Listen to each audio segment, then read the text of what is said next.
Hi, my name is Ken Davidian, and welcome to Organization Theory in Space, Season 2. In this season, every episode covers a single chapter in the Oxford Handbook of Organizational Change and Innovation, second edition, edited by Marshall Scott Poole and Andy Van de Ven.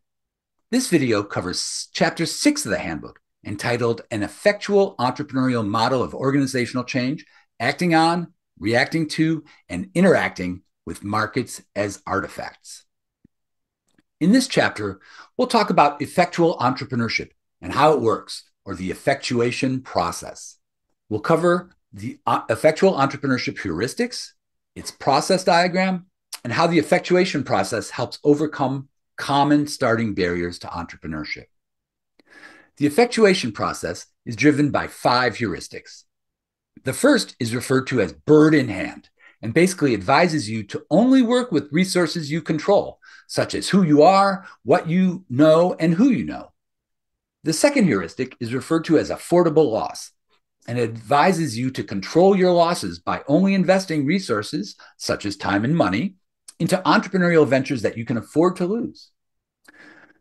The third heuristic, called Crazy Quilt, refers to working with self-selected stakeholders, people and organizations who choose to work with you and commit to contribute to the immediate next steps of the process.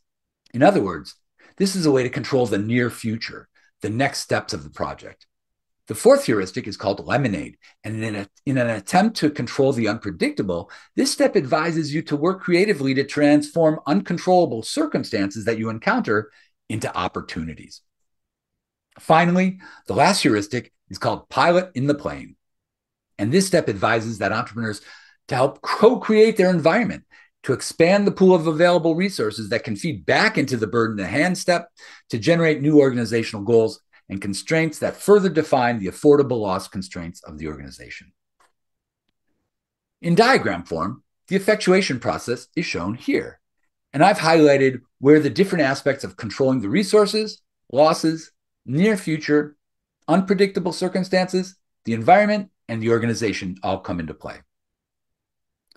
Furthermore, the effectual entrepreneurship helps overcome common barriers to getting a business started.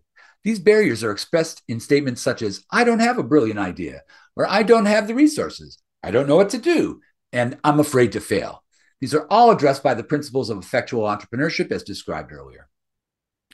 What's interesting about the effectuation process is that since failures are smaller and successes are small and cumulative, it increases the likelihood of shaping new products and markets. It also allows decision-making and action-taking without relying on predictive information. It uses control itself as a strategy with a non-predictive logic control.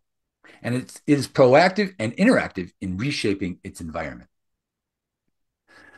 The chapter describes the way the effectual process relates to organizational change by describing 3 temporal aspects. The first recognizes that the effectual process, which is both non-predictive and non-adaptive, is non-teleologic. Effectual process goals are internally generated through stakeholder commitments and not provided by external actors.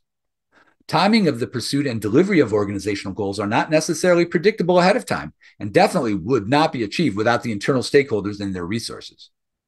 The second aspect of the effectual process is that it combines chronos and kairos.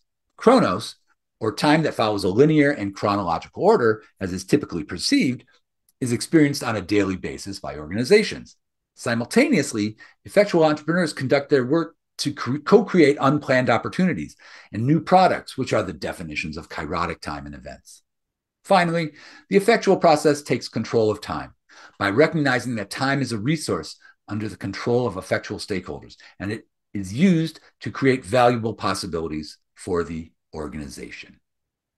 Well, that's it for this episode of Organization Theory in Space. I hope you enjoyed it, and I hope you consider subscribing to the Impossible Research YouTube channel and hitting the notification bell so you don't miss any of the future videos as they are released. Thanks. OT in Space was produced by IRL, which stands for Impossible Research LLC. IRL conducts process research on the topics of innovation and industry emergence within the space sector context. IRL also offers services of organization theory consulting, research consulting, and STEAM outreach. This video is intended for educational purposes only.